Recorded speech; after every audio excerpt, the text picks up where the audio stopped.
It's Kelvin Fleming. I'm here with my boy Ernest, born and raised in Oside.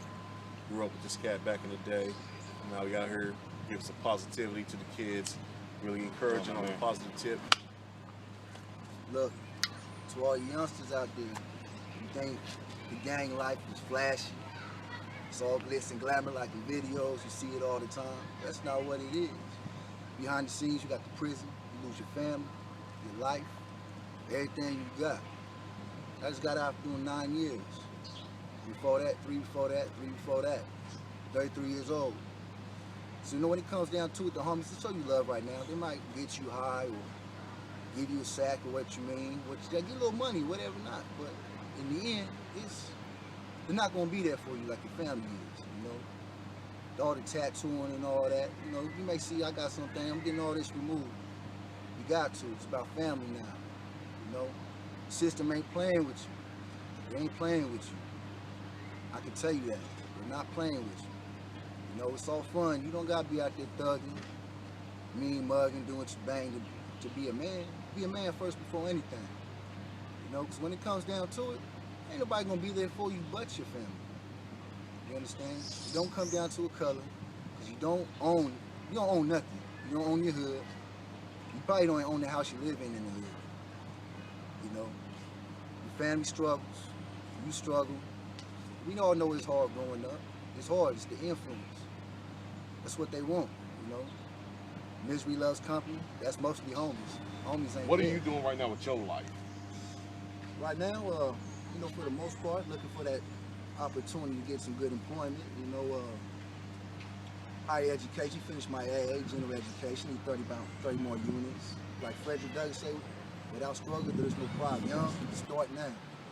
Don't wait till you're too old and you regret, and you got so many regrets where it screws with your head every day. You can't sleep at night.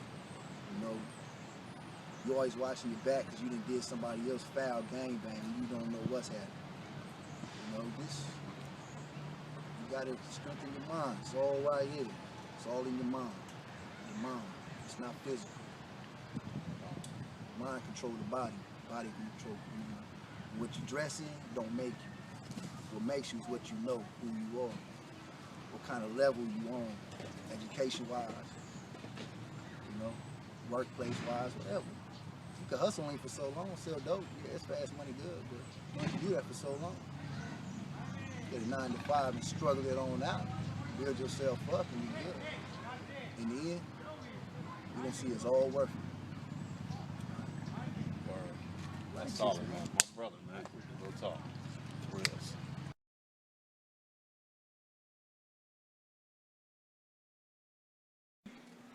Yo, what's up, family? What's going on, No brother? doubt. It's Reginald Carter, my brother-in-law, good man. He's gonna tell you a little bit about his experiences, what influenced him, and how changing his life is benefiting him and his family right about now. Thank y'all. Well, my name is Reginald. I just want to share my little story real quick. You know, basically, it's just a typical black boy growing up at a young age. Poverty, hard times, struggles, faced with gang banging, and doing the things that it require of your friends and your homies when you want to be accepted. Well, me personally, I went to juvenile hall at the age of 13, committing robberies just to impress other people. You feel me? So what along came that was robberies, gang banging, shooting, confrontations, just basically anything. So it never stopped there. It just continued to go on. And anybody that experienced this knows the truth. Like, you develop a mentality of life, and that's when you're looking for acceptance from that type of environment. Nothing good's gonna come out of it. I done been to the pen, I done been to the county, I've been to juvenile hall, YA, everything. So basically, what I'm just saying is the struggle is real, and just going through that, it's hard. You know what I'm saying? At a young age, it might be fun. I found myself in jail, having fun, like not even caring about the world. Like, it was fun to go to jail and gangbang. Everything you do on the streets, you do in there.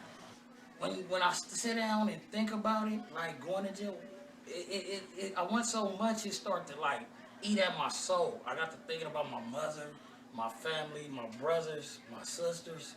It's just evil. Jail makes you prejudiced. Jail will tear your soul down. And then as you get at a higher level, you go to prison, you face to do things you had never thought you would ever do in life. And just sitting back today, sitting there thinking, man, I wish I could take all that back, take it all back, and just start anew. I have kids. They didn't see me go to jail. I don't even feel that. That hurts my soul. To put my family through that, my mother, getting into riots over something so stupid you never even would think of, not knowing if you're coming home. It's just hurtful. If today I could change that, and what I see, it'll be a total different me. No doubt. And if I just could do it all over, I'd do it. I done went through the struggle. I'm still struggling. It's real. I messed my life up, if you want to be frank. Messed it up. Felonies. Can't find a good job, but still trying to find something to hold on to. I'm thankful for my loved ones, my family, and if I could tell any kid or anybody that going through what I went through, just don't do it. Sit back. When you think you got it bad, somebody got it worse than you. Like New Foundation, what we do, we help kids, we help the youth, we help the school structure, we help the community. If you had that positive role model or mentorship program to influence you to go on a positive road and actually believe in you and show you the tools and provide you with the tools to go there, how do you think that would have benefited you? I think that would have benefited me a lot, because when we was growing up, we had like Boy Scouts and Boys and Girls Club, but that was just another place for us to go hang out at. Right. Nobody was really like into us, you know what I'm saying? So we had that one-on-one, somebody pulling us to the side, sending us guidelines and showing us that we can do it. It could have been a whole different ball game. You feel me? Oh yeah, definitely. Because you really, nobody had us. Go outside and play. Right. But that's where the gangsters and the drug dealers at. Right. So what is we supposed to do? Right. We need somebody to influence us, guide us, let us know, okay, we made a mistake, own up to it, and keep moving. Don't give up. Right. Definitely. All right, bro. That's real solid. I appreciate you, man. I love you, all right, brother. Bro. You already know.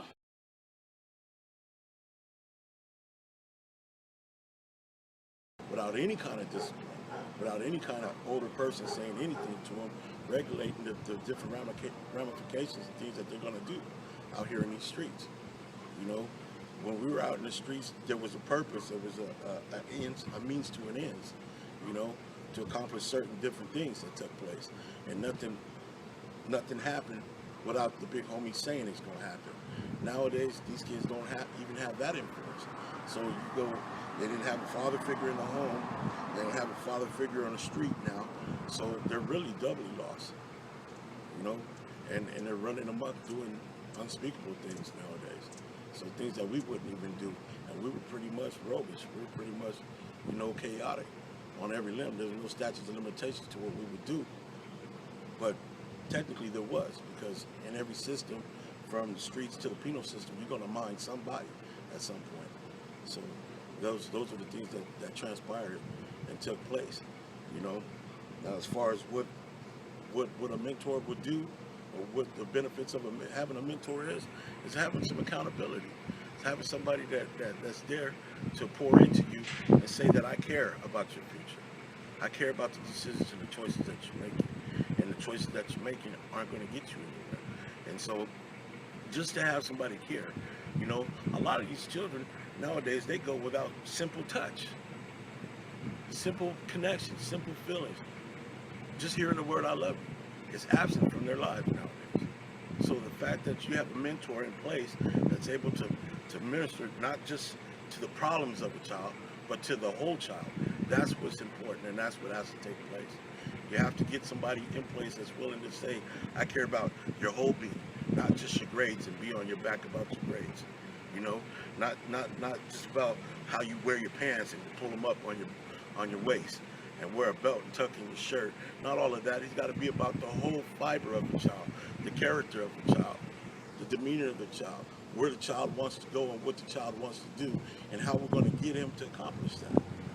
We have to minister to the whole child, not just in pieces, not here and there, not sporadically, but every single day. There has to be somebody in place, a watchman on the wall, that's making sure that these kids don't fall off.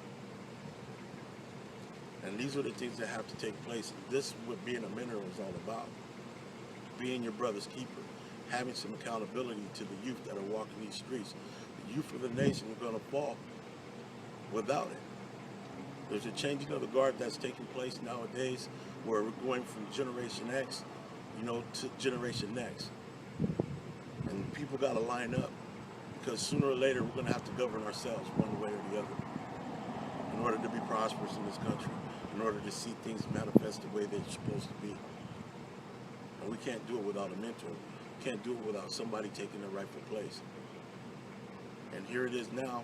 You got men who have made mistakes in the past that are trying to take that role and renew the rightful place. Far be it, it's been mothers having to do these things for years and years and years by themselves, and men haven't been assuming accountability roles.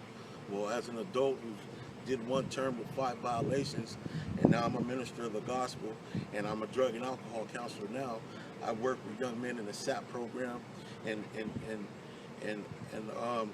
that are walking off life sentences and so on and so forth. I'm dealing with these young men, and they're coming out of the penal system, and they're realizing the damages that they had because they didn't have a mentor, or a family member, or uncle or grandfather in place to help them with their situation. And they're willing to take those roles as a mentorship and say that if you don't have a man or a male figure in your life, I'll be that person. I'll stand in the gap for you, and I'll let you know that the pros and cons to this lifestyle that you're choosing right now is not where you want to go. It's not what you want to do, and it's definitely not what you want to be. And I see more in you than you're projecting right now. So the fact of it all, to sum it all up, to be a mentor is to ensure that these kids don't have hurts that boil over and fester and go untreated. Because when I work with the men that have been in prison, and when I was in prison, I heard those same things, the undercurrent of everything else, that these were hurt men. These were hurt men that were left and facing abandonment issues and everything else, and not taught to deal with anything. These are men that come up in the world that are taught and trained to shut up, be a man, and keep your mouth shut. Toughen up.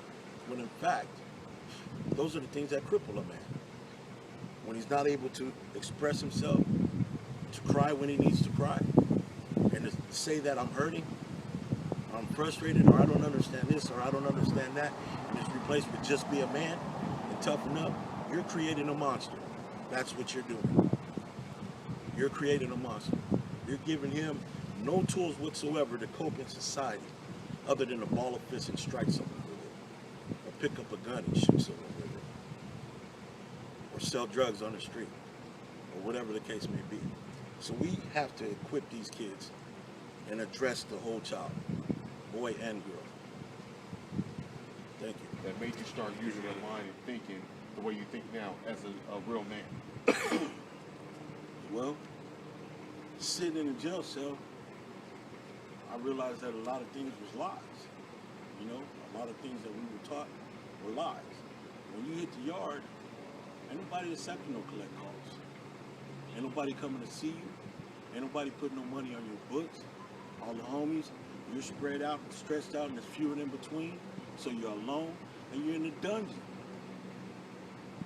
And the worst thing that got me was the fact that at 3 o'clock in the morning, when I wanted something cold to drink because my throat was parched, I couldn't get up and do what I wanted to do.